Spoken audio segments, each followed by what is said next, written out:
Assalamualaikum warahmatullahi wabarakatuh. Selamat pagi anak-anak.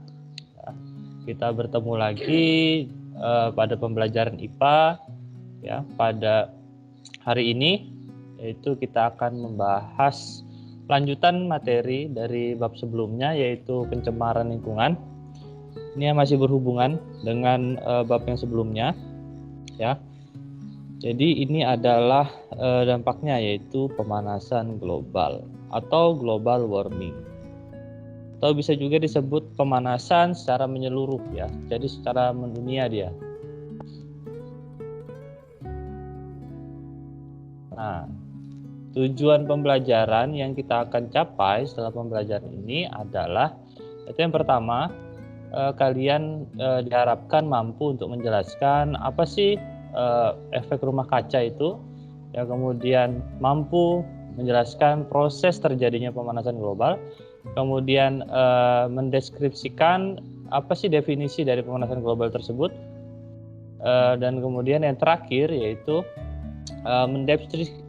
mengetahui dan menjelaskan penyebab dan akibat terjadinya pemanasan global, serta bagaimana cara mengatasinya ya.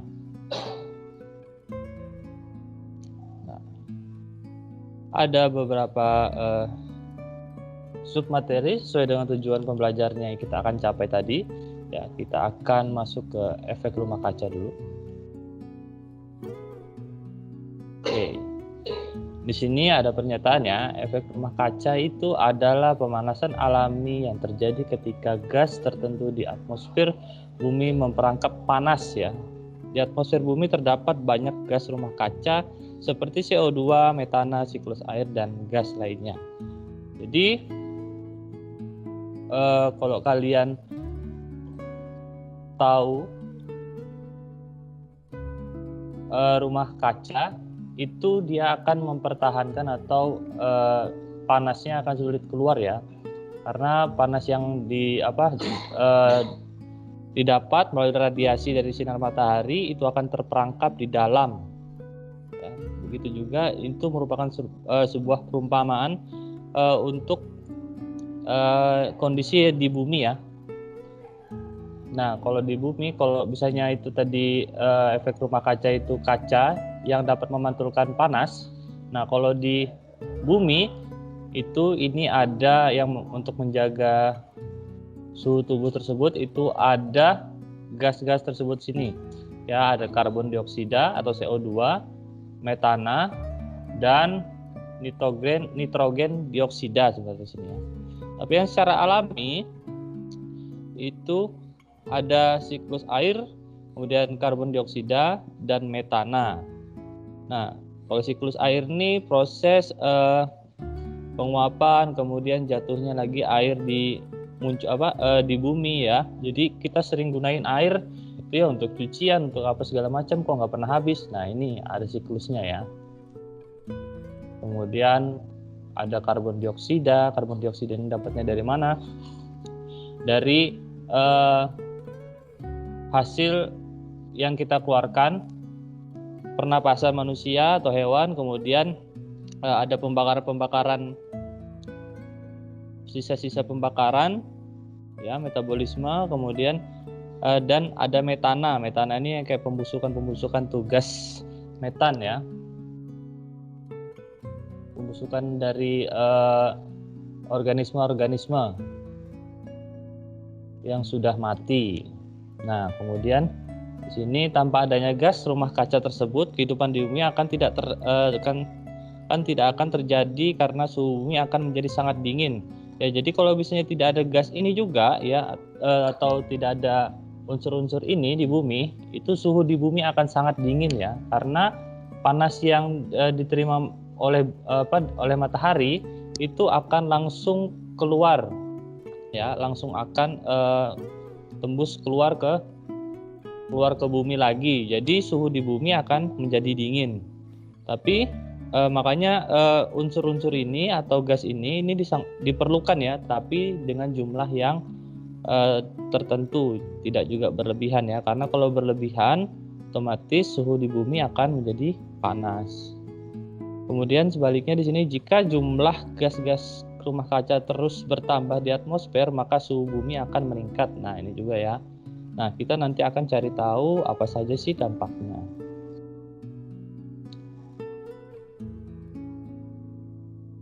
Nah, kita akan lihat dulu seperti apa siklus air di sini ya. Di sini ada proses munculnya air dan hilangnya air di bumi. Ini ada proses presipitasi, transpirasi, dan evaporasi. Kita coba lihat dulu ya. Nah, di sini ada pernyataan bahwa di bumi ini ada sekitar bumi terdiri dari 70% air ya, dan 29 itu daratan.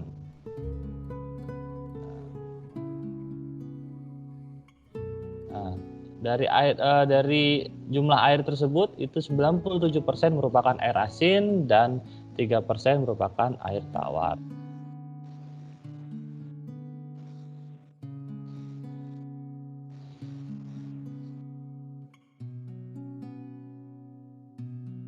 Nah, 2% dari air tawar ini itu merupakan air yang ada di es kutub utara sana ya, dan kutub selatan.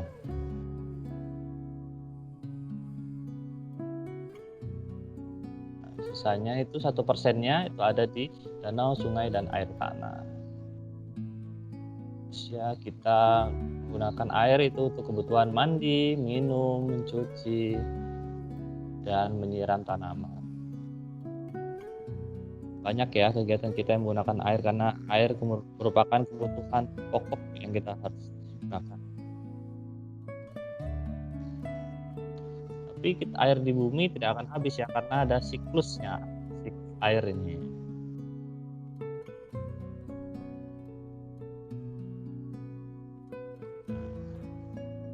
Siklus air ya gambarannya, atau merupakan sirkulasi, atau perputaran air dari bumi ke atmosfer ya. Jadi dari air yang dari laut itu menguap, kemudian membentuk awan, dan kemudian jatuh lagi ke bumi. Itu proses seperti itu.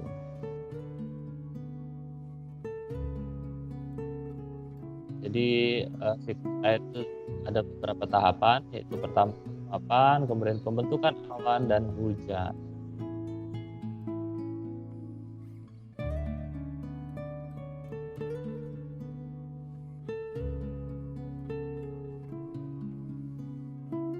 Ya, ada terjadi penguapan atau evaporasi. Penguapan juga uap air itu juga didapat dari tumbuhan ya. Itu namanya transpirasi kalau dari tumbuhan.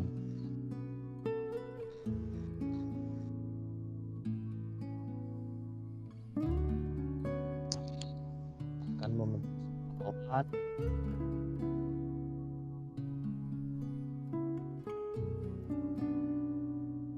Proses ini merupakan kondensasi ya, titik awan. Kemudian awan akan terbawa oleh angin ke dataran tinggi.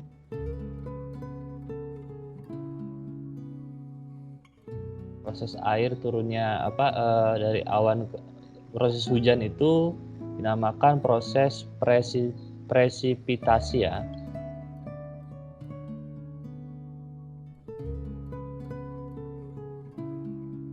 Baru kemudian air yang turun tersebut dari dataran tinggi tersebut yang dari proses hujan tadi itu akan mengalir lagi ke dataran rendah atau ke daerah laut, dan kemudian akan menguap kembali, dan begitu terus prosesnya ya, berulang.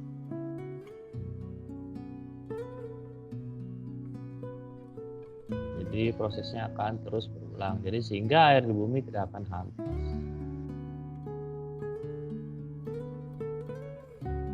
Oke, itu proses air ya. Kemudian kita akan lanjut ke proses efek rumah kaca ya. Sini ada pernyataan ya, proses efek rumah kaca itu ketika radiasi matahari mengenai permukaan bumi, bumi akan menjadi panas. Ya, radiasi panas bumi dipancarkan kembali ke atmosfer, namun akan terhalang oleh polutan udara sehingga terperangkap dan dipantulkannya kembali ke bumi. Proses ini akan menahan beberapa panas yang terperangkap dan menyebabkan suhu bumi itu meningkat. Nah, polutan itu apa? Yang tadi ya, polutan di udara itu seperti CO2, kemudian metana, kemudian nitrogen dioksida, dan beberapa zat-zat lain. Ini coba kita saksikan ya. Kedua, dioksid, ozon, ada CFC juga yang bahan kimia buatan yang biasa buat AC dan kulkas.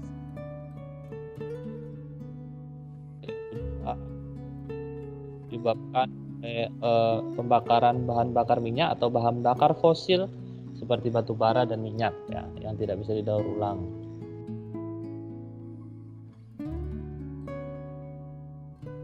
Dari perbarui ya, kemudian bagaimana proses jadi kita lihat sinar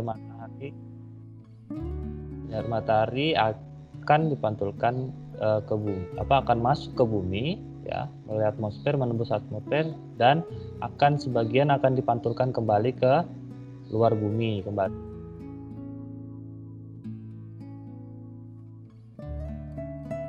Ini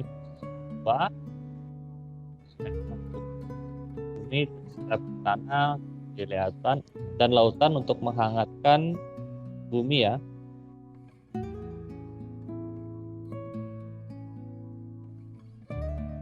Kemudian panas tersebut akan dipantulkan kembali ke luar angkasa.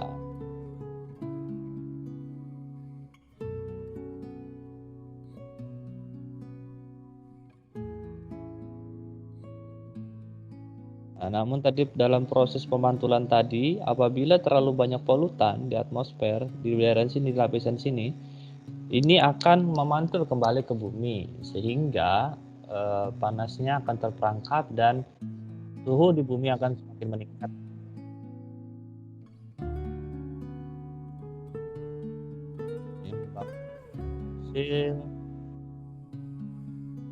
Hanya kita tidak boleh melakukan bakar-bakar ya, atau bakar-bakar sampah, karena itu dapat meningkatkan zat-zat polutan yang dapat menyebabkan efek rumah kaca, dan dampaknya nanti akan terjadi pemanasan global. Ini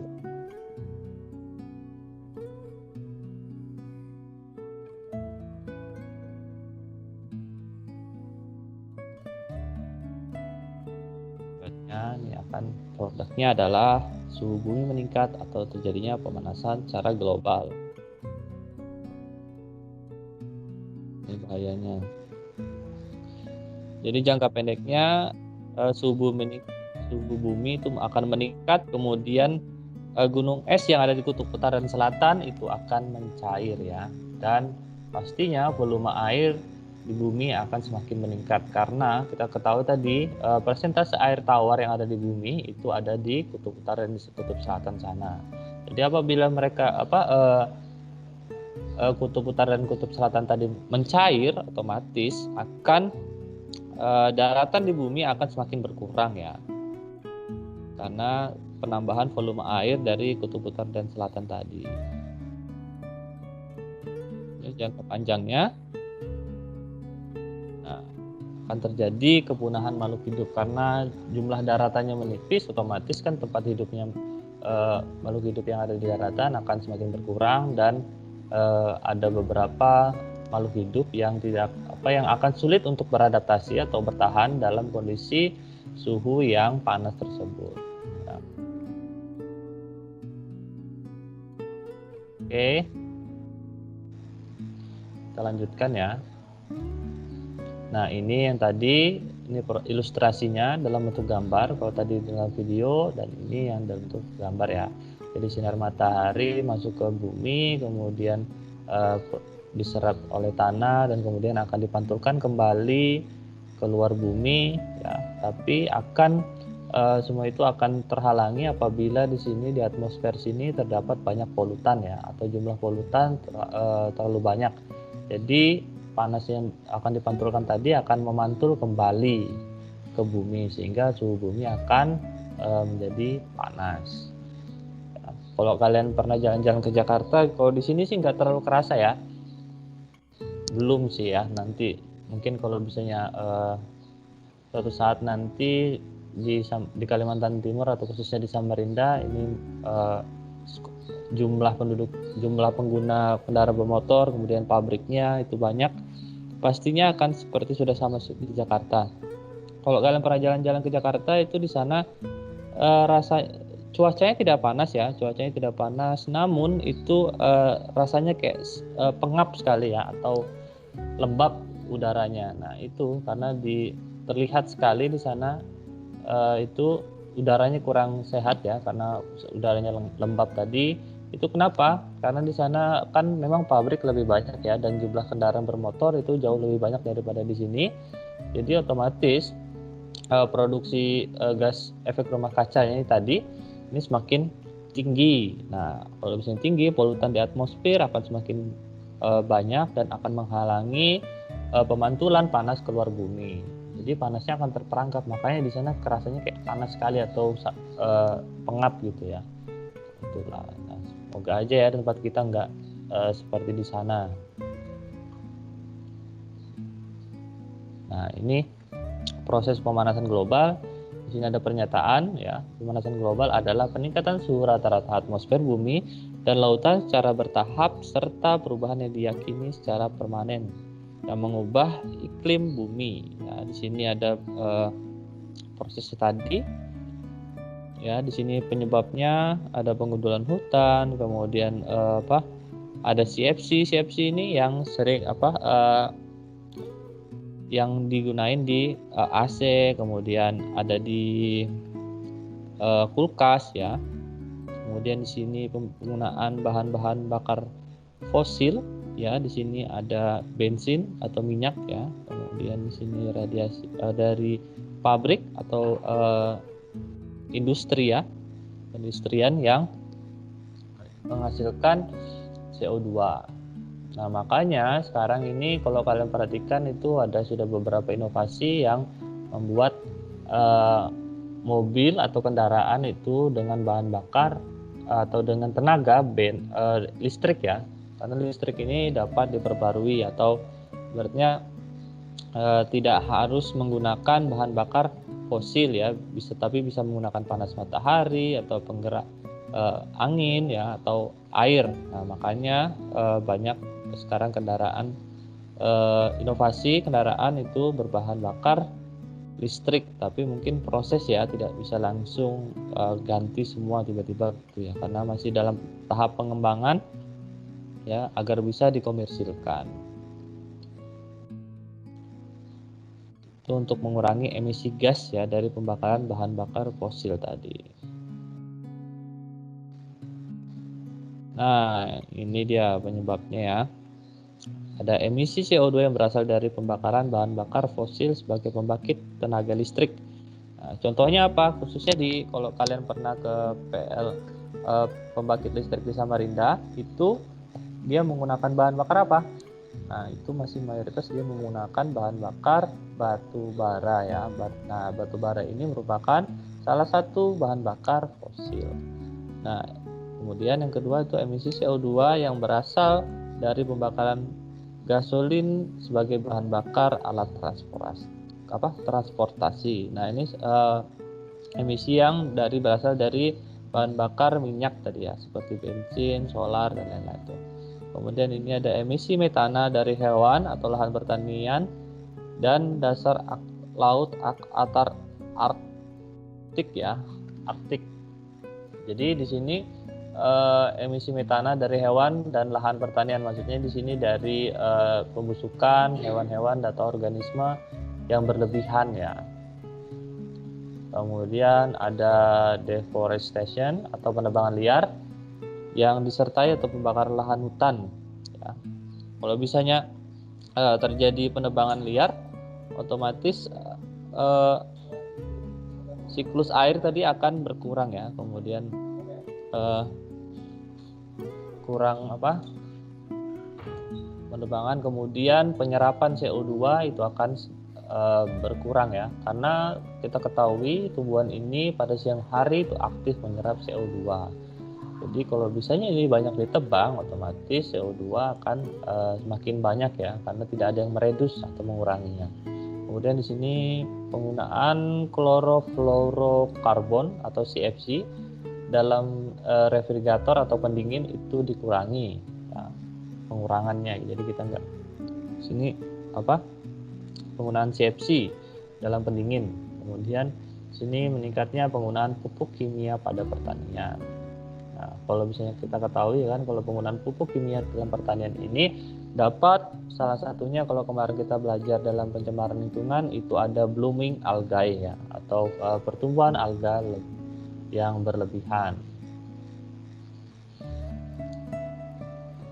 Oke, ini waktunya sisa 5 menit lagi ya, kita buka sesi tanya jawab aja. Kira-kira ada yang ingin ditanyakan dari penyampaian materi sebelum-sebelumnya? Ya?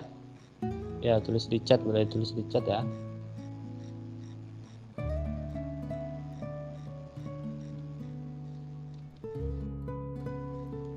Boleh tulis di chat pertanyaan. Saya rasa materinya mudah ya.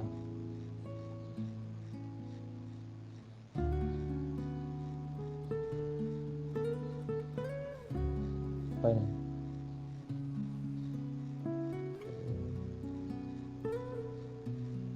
Pak, gambarnya buram. Oke, nanti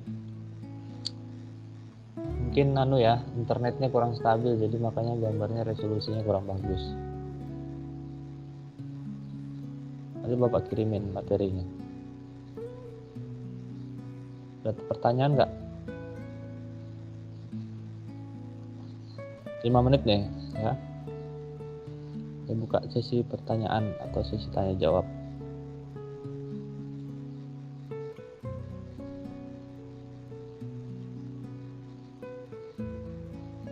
Mana?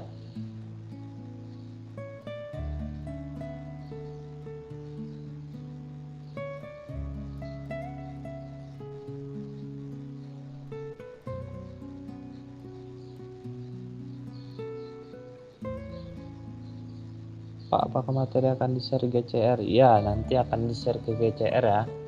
Nah,